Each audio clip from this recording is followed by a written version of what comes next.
Well, it is June, which means it is Pride Month, and a global survey has found that more people are identifying as lesbian, gay, bisexual, transgender, or queer than ever before, especially young people. So we're going to show you a graph from NBC News. It shows that nearly 20% of people in Gen Z, that's people born after 1997, are LGBTQ. And the numbers have gone up with every generation, about 10% for millennials, but less than 5% of boomers who consider themselves LGBTQ. Now, the sample size here was more than 22,000 adults in 30 countries.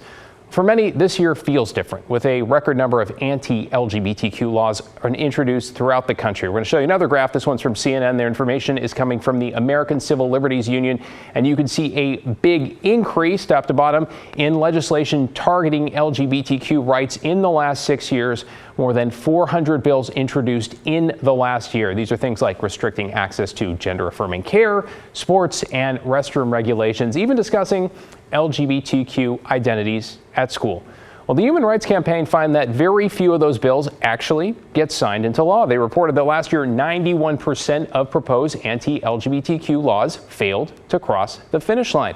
But here's the thing, even the introduction of those bills appears to have an impact. That's according to advocacy organization The Trevor Project.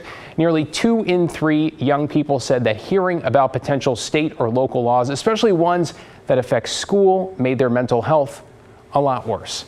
At the same time, we want to talk about acceptance, because according to GLAAD, that's an LGBTQ media advocacy organization, they actually found that acceptance is at an all-time high, in part because of better representation in the media. GLAAD surveyed more than 2,500 adults throughout the country and found that 84% of non-LGBTQ people support equal rights now, and that seeing them in the media has helped increase familiarity and comfort. These are the words from the survey here.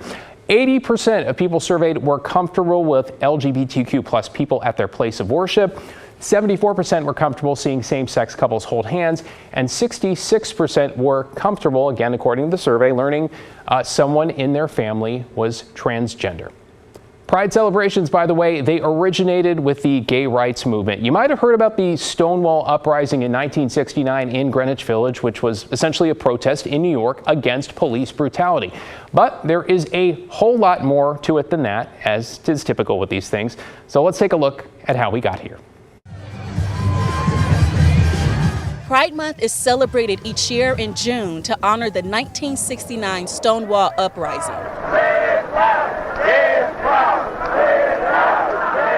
It's really the beginning point of the modern gay and lesbian movement. The mafia-operated Stonewall Inn was considered one of the most popular gay bars in New York City in 1969. Around that time, being gay was illegal in New York. LGBTQ individuals have undergone great oppression and invisibility in society. It was also illegal to serve alcohol to a gay person throughout the state until 1966. Many gay establishments operated without a proper liquor license, making it easy for police to raid gay bars and other places. Back in the 60s, there were many laws on the books that criminalized the simple act of existing as a person who was LGBT, and that manifested itself as over-policing of the community. On Saturday, June 28, 1969, New York City police in plain clothes raided the Stonewall Inn. Officers justified the raid with a search warrant, authorizing the police to investigate the illegal sale of alcohol at the bar. Law enforcement would come into LGBT bars and, just arrest the patrons for being. Primary sources available at the Library of Congress detail how the turning point came when police tried to put a lesbian in a patrol car. Officers forced the woman into the vehicle. In response, about 400 people outside of the bar tossed objects such as coins and bottles at law enforcement. It turned into a whole protest movement. All sorts of marginalized groups were fighting for their rights and fighting to be recognized. It was also illegal to wear fewer than 3 items of, quote, gender inappropriate clothing in New York in 1969.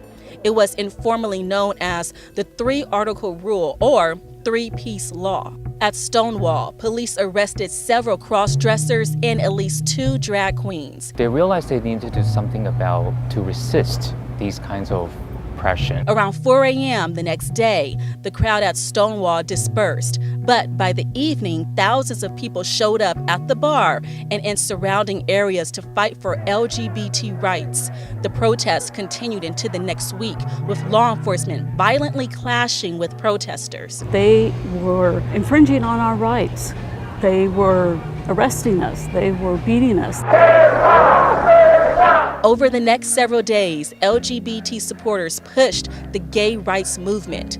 On the one-year anniversary of the Stonewall Uprising, gay rights activists organized the first Christopher Street Liberation March and Gay Pride Week in New York City. And they started the marches in New York to celebrate that, to celebrate the fact that they stood up for themselves. About 3,000 to 5,000 people attended the march.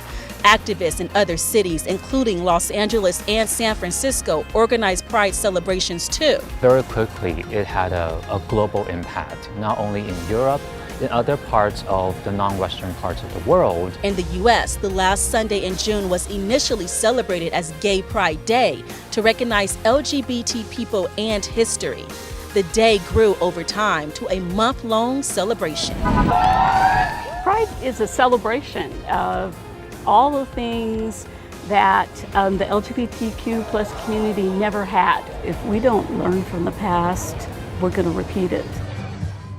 Yeah, the celebrations have grown. The acronym, as you'll notice, has grown too. Well, in the past year, some of the biggest attacks on LGBTQ plus people have come against drag performances. The state of Tennessee, for example, passed a ban on performances in public spaces, and anti-drag bills have been introduced in more than a dozen other states. So we thought we'd ask a local and celebrated drag performer about all of that. Poison Waters has been a drag queen in Portland for the past 3 decades alongside the legendary Darcel, who passed away earlier this year. She stopped by KGW this week to chat with Laurel Porter on Straight Talk. Here's a preview.